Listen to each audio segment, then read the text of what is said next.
عليكم ورحمة الله وبركاته نحمد الله العظيم ونصلي على رسوله الكريم أما بعد அன்பான ஜமாத்தார்களே, பெரியோர்களே, அல்லாஹ்வின் கிருபையால் ஃபஜ்ருடைய தொழுகையை தொழுதுவிட்டு குர்ஆனின் விளக்கங்களை அறிந்து கொள்வதற்காக நாம் எல்லாம் அமர்ந்திருக்கிறோம். ரப்பு சுப்ஹானஹு வ தஆலா நம்முடைய எல்லா அமல்களையும் பரிபூர்ணமாக கபூல் செய்வானாக.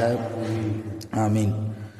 அல்லாஹு தஆலா கைர் பரக்கத்துகள் நிறைந்த நாளாக கெட்ட முடிவுகளை விட்டும் முசீபத்துகளை விட்டும் உலகத்தினுடைய ஆபத்துகள் அல்லாஹ்வின் படைப்புகளுடைய தீங்குகளை விட்டும் பாதுகாப்பு பெற்ற நாளாக அல்லாஹ் இந்த நாளை நமக்கு அமைத்து தருவானாக. ஆமீன். சங்கையானவர்களே, வல் ஃபஜ்ர் சூராவில் நேற்றைய தினம் ஒரு 5 வசனங்களை குறித்து நாம் தெரிந்து கொண்டோம். 6வது ஆயத்தில் அல்லாஹ் சொல்கிறான், அலம் தர கைஃப ஃபஅல ரப்புக பிஆத். நபியே, உங்களுடைய ரப்பு ஆது கூட்டத்தாரை எப்படி செய்தான் என்பதை நீங்கள் அறியவில்லையா என்று அல்லாஹ் ரசூலுல்லாஹை பார்த்து கேட்கிறார். ஆது கூட்டத்தாரை உங்களுடைய ரப்பு என்ன செய்தான் என்று உங்களுக்கு தெரியவில்லையா? அதை நீங்கள் பார்க்கலையா? அதில் நீங்கள் படிப்பினை உங்கள் சமூகத்திற்கு இருக்கிறதா இல்லையா என்பது போன்ற ஒரு கேள்வியை அல்லாஹ் வைக்கிறான். சரி, ஆது கூட்டத்தார்கள் என்றால் யார் தெரியணுமா இல்லையா? இதுக்கு முன்னால் ஒரு 2 நாளைக்கு முன்னால் சமூது கூட்டத்தார்களை பார்த்தோம். சாலிஹ் அலைஹிஸ்ஸலாம் அவர்களுடைய கூட்டத்தார்கள் பேர் சமூத் கூட்டம். ஒட்டகத்தை வர சொன்னாங்க, பாறையிலிருந்து அல்லாஹ் கொண்டு வந்தான். அநியாயமாக அந்த ஒட்டகத்தை கொன்று சாப்பிட்டதால் அந்த கூட்டமே அநியாயமாக அல்லாஹ் மிக வேதனையோடு அழித்தான் என்பதை நாம் தெரிந்து கொண்டோம். அதே போன்று ஆது கூட்டத்தார்கள் என்று ஒரு கூட்டம் இருக்கிறது. இந்த ஆது கூட்டத்தார்கள் எப்படி இருப்பாங்க? அவங்க பேர் எப்படின்னா தூண்களை உடையவர்கள் அப்படிதான் அவங்களுக்கு பட்ட பெயரே. அவ்வளவு ஹைட்டாக இருப்பாங்க. அதைத்தான் அல்லாஹ் அடுத்த ஆயத்தில் சொல்கிறார், இரம தாத்தில் இமாது. இரம் என்ற பகுதியில் வாழக்கூடியவங்க. தாத்தில் இமாதுனா தூண்னு அர்த்தம். பெரிய பெரிய தூண்களை போன்று அவங்க இருப்பாங்க. இதுக்கு இன்னொரு விளக்கம் என்னன்னா, அவங்க வாழ்கிற வீடுகளில் பெரும்பாலும் எல்லோருமே பெரிய பெரிய தூண்களை வைத்து கட்டுவார்கள். இப்படி 2 அர்த்தம் கொடுக்கப்படுகிறது இந்த இந்த ஆயத்திற்கு. ஒன்று, அவர்கள் தூண்களை போன்று மிக நெட்டையாக உயரமாக இருப்பார்கள். 2வது, அவர்கள் வசிக்கிற வீடுகள், அவர்கள் எந்த ஒரு கட்டிடத்தை கட்டினாலும் மிகப்பெரிய தூண்களை வைத்து தான் செய்வாங்க, கட்டுவாங்க. ரொம்ப ஒரு பலசாலியாக இருந்தார்கள். அல்லாஹ் இந்த ஆது கூட்டத்தாரை பற்றி தொடர்ந்து சொல்கிற பொழுது 8வது ஆயத்தில் சொல்கிறான், அல்லத்தி, இந்த ஆது கூட்டத்தார்கள் எப்படிப்பட்டவர்கள் என்றால், லம் யுஹ்லக் மிஸ்லுஹா ஃபில் பிலாத். எந்த ஊர்லையும் இவங்களை மாதிரி நான் படைச்சதே இல்லைங்கிறான் அல்லாஹ். இந்த கூட்டத்தார்களைப் போல வேற எந்த நகரத்திலும் நான் என்ன செய்யல, மனிதர்களை படைக்கவில்லை. அப்படிப்பட்ட ஆது கூட்டத்தார்களை நான் என்ன செய்தேன் என்பது நபியே நீங்கள் கவனிக்க வேண்டாமா? அதே போன்று சமூது கூட்டத்தார்களை பற்றி ஒரு விஷயத்தையும் அல்லாஹ் 9வது ஆயத்தில் சொல்கிறான், வ சமூத் அல்லதீன, சமூது கூட்டத்தார்கள் என்பவர்கள் ஜாபு சஹர, மலைகளை குடைந்து, இதில் கைகளாலே விரல்களாலேயே பெரும் பெரும் மலைகளை எல்லாம் குடைந்து வீட்டை தயார் செய்து அதில் வாழக்கூடியவர்கள். அப்போ எவ்வளவு பலசாலிகளாக சமூது கூட்டத்தார்களை அல்லாஹ் ஆக்கியிருப்பான் என்பதை கற்பனை செய்து பார்க்க வேண்டும். எங்க பில் வாதி, பள்ளத்தாக்குகளில் இருக்கக்கூடிய மலைகளை எல்லாம் குடைந்து வாழக்கூடிய சமூது கூட்டத்தார்களையும் உங்களுடைய ரப்பு என்ன செய்தான் என்பதை நபியே நீங்கள் அறியவில்லையா என்று கேட்கிறான் அல்லாஹ். சரி, இந்த ஆது கூட்டத்தார், இப்போ சமூது கூட்டத்தார்கள் அல்லாஹ் என்ன செஞ்சான் எல்லாருக்கும் தெரியும். அதே போன்று ஆது கூட்டத்தார்களை அல்லாஹ், ஆது என்பவர் மிகப்பெரிய ஒரு மன்னர். ரசூலுல்லா காலத்துக்கு முன்னால ஆது என்று ஒரு மன்னர் இருந்தார். அவருக்கு 2 ஆண் மகன்கள். பையன் பேர் ஷதீது, ரெண்டாவது பையன் பேர் ஷத்தாது. ஷத்தாது நம்மெல்லாம் கேள்விப்பட்டிருப்போம் பயான்கள் மூலியமா. இந்த ஷத்தாதுடைய அத்தா தான் இந்த ஆது. ஆது என்கிற மன்னன் இறந்ததற்கு பின்னால் மன்னர் பதவிக்கு ஷதீத் என்கிற மூத்த மகன் வருகிறார். ஷதீத் இறந்ததற்கு பின்னால் ஷத்தாது என்பவர் வருகிறான். இந்த ஆது ஷதீத் ரெண்டு வரை விட மிக கொடுமையானவன், மிகப்பெரிய பெருமை பிடித்தவன் இந்த ஷத்தாத், ஆதுடைய இரண்டாவது மகன்.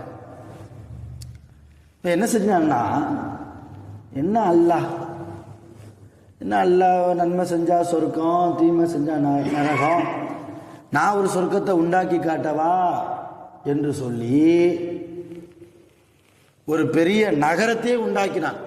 மிக பிரம்மாண்டமான அளவுக்கு பல கோடி, பல பில்லியன், நம்ம பாஷையில் சொல்றதா இருந்தா பல ட்ரில்லியன் எல்லாம் செலவு செய்து பார்ப்பதற்கே ரம்மியமாக அவ்வளவு அழகாக ஒரு நகரத்தை, இதுதான் இந்த ஷத்தாதுடைய சுவனம் என்று சொல்லி மக்களுக்கு அழைப்புலாம் கொடுத்தான். ஆனா அல்லாஹ் என்ன செஞ்சான், நீ செல்வத்தை வைத்து ஆட்டமா போடுகிறாய், என்னை மறந்த வாழ்க்கையா நீ வாழ்கிறாய் என்று சொல்லி வானத்திலிருந்து ஒரு சத்தம், மிகப்பெரிய ஒரு இடி முழக்கம். அதிலேயே அவன் உருவாக்கிய நகரம் அழிந்து போனது. எல்லா பல வகைகளையும் தரக்கூடிய மரங்களையும் வைத்திருந்தான். அந்த நகரத்திற்குள்ளே இருக்கிற ஒவ்வொரு பொருளும் தங்கம், வெள்ளி, வைரம், வைடூரியம், மரகதம், மாணிக்கத்தால் அவன் என்ன செய்தான், செய்து வைத்திருந்தான். ஆனால் என்ன, அவன் உருவாக்கிய சுவனத்திற்குள், அந்த நகரத்திற்குள் போவதற்கு முன்னாலேயே அவனுக்கு மிகப்பெரிய இடி அவன் தலையில் விழுந்து இறந்து போனான். அவனும் இறந்து போனான், அவனுக்கு ஜால்ரா போட்டவர்களும் அழிந்து போனார்கள், அவன் உருவாக்கிய நகரமும் அழிந்து போனது. இப்போ அதைத்தான் அல்லாஹ் இங்கே ரசூலுல்லாஹ் இடத்தில் சொல்கிறான், நபியே என்ன செய்ய வேண்டாம், கலங்க வேண்டாம். இவர்கள் என்ன உங்களுக்கு தொல்லை கொடுக்கக்கூடியவர்கள், இவர்களை விட இவர்களுக்கெல்லாம் மூதாதையர்களாக இருக்கக்கூடிய சமூக கூட்டத்தார்களையும் இந்த ஆது கூட்டத்தார்களையும் நான் எப்படி அழித்திருக்கிறேன் என்பது உங்களுக்கு தெரியவில்லையா? அதனால அந்த எதிரிகள் கொடுக்கக்கூடிய தொல்லைகளுக்கு நீங்க என்ன செய்ய வேண்டாம், சஞ்சலப்பட வேண்டாம், கவலைப்பட வேண்டாம். அதோடு மட்டுமா, ஆது சமூகம் மட்டுமா, இந்த உலகத்திலே பிறந்த மிகப்பெரிய கொடியன் யாரு, ஃபிரௌன். அவனை பற்றி அல்லாஹ் சொல்கிறான், ஃபிரௌனதில் அவுதாத். அடுத்து 10வது ஆயத்தில் அல்லாஹ் சொல்கிறான், ஃபிரௌனை நான் அழித்தேனே. அது எப்படி அல்லாஹ் வர்ணிக்கிறான்னா, தில் அவுத்தாதுங்கிறான், ஆணிகளை உடைய. அவுத்தாதுனா ஆணிகள், இந்த மரத்துக்கு செவர்களெல்லாம் அடிப்போம் இல்லையா, ஆணி, அந்த மாதிரி ஆணிகளை உடைய ஃபிரௌனை நான் அழித்திருக்கிறேனே. நைல் நதியில் மூழ்க வைத்து அவனை. இப்போ எனவே நபியே நீங்கள் என்ன செய்ய வேண்டாம், கவலைப்பட வேண்டாம். அது என்ன, ஃபிரௌனை வர்ணிக்கிற போது ஆணிகளை உடைய என்றால், ஃபிரௌனுக்கு நிறைய சேனைகள் உண்டு, யானை படைகள், குதிரை படைகள் என்றெல்லாம் நிறைய போர் படையினுடைய சேனைகள் உண்டு.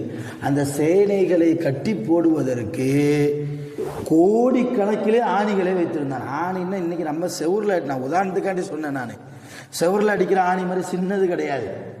ஒரு யானையை கட்டி போடுறதுக்கு எவ்வளோ பெரிய ஆணி அடிப்போம், அது கடப்பார் இல்லையா, ஆணின்னு சொல்லக்கூடாது. இந்த அவுத்தாதுங்கிற வார்த்தைக்கு நேரடி பொருள் ஆணி, அதைத்தான் மொழிபெயர்த்து நான் உங்களுக்கு சொன்னேன். ஆனால் அவ்வளவு கோடிக்கணக்கான அளவுக்கு அதை வைக்கிறதுக்கே ஒரு பெரிய கோட்டை போன்ற ஒரு அறை வேண்டும். அந்த அளவு சேனைகளை கட்டுவதற்கே அவ்வளவான கடப்பாறைகளையும் ஆணிகளையும் வைத்திருந்தான் என்றால், எவ்வளவு பெரிய வல்லமையில் அவன் வாழ்ந்திருக்க முடியும், எவ்வளவு பெரிய சக்தியை, எவ்வளவு பெரிய செல்வத்தை அல்லாஹ் அவனுக்கு கொடுத்திருப்பான். அப்படிப்பட்ட செல்வத்தை கொண்டவன் கடைசியில் எப்படி செத்து போனான், நைல் நதியிலே மூழ்க வைத்து நான் அவனை என்ன செய்தேன், அழித்தேன்.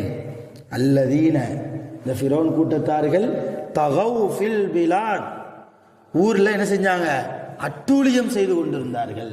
நான் தான் கடவுள்னா. ஃபிரௌன் என்ன சொன்னான், ஆனா ரப்புக்குமுல் ஆலா, நான் தான் உங்களுடைய உயர்ந்த ரப்புன்னா. அவ்வளோ அட்டூழியம் செய்தான். ஃபஅக்ஸரு ஃபீஹல் ஃபஸாத், அவன் இருக்கிற ஊரிலே, எகிப்திலே என்ன செய்தான், மக்களுக்கு மத்தியில் குழப்பத்தை அதிகமாக உண்டாக்கினான். அல்லாஹ் என்ன செய்தான், ஃபஸப்ப அலைஹிம் ரப்புக சௌத அதாபின், ஏன்னா உங்களுடைய ரப்பு அந்த ஃபிரௌன் மீதும் ஃபிரௌனுடைய கூட்டத்தார்கள் மீதும் மிக கடுமையான வேதனையை சாட்டிவிட்டான். எனவே இன்ன ரப்பக, நபியே நிச்சயமாக உங்களுடைய ரப்பு லபில் மிர்சாத், கண்காணித்து கொண்டிருக்கிறான்.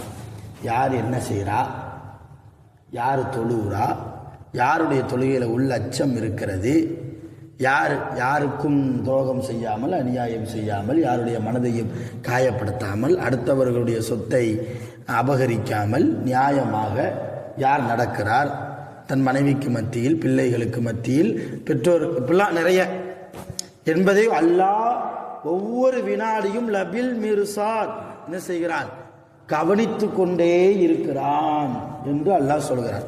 சரி, இன்ஷா அல்லாஹ் தொடர்ந்து நாளைக்கும் இந்த சூறாவை பற்றி நிறைய படிப்பினைகள், வல் ஃபஜ்ர் சூறாவிலே நிறைய படிப்பினைகள் எல்லாம் நம்ம வைத்திருக்கிறான். நமக்கு இந்த ஃபஜ்ர் சூறாவை நம்முடைய வாழ்க்கையில் நாம் கொண்டு வர வேண்டும். வல்ல ரஹ்மான் அதற்குண்டான எல்லா நசீபையும் தௌஃபீக்கையும் நம் அனைவர்களுக்கும் தந்து அருள் புரிவானாக.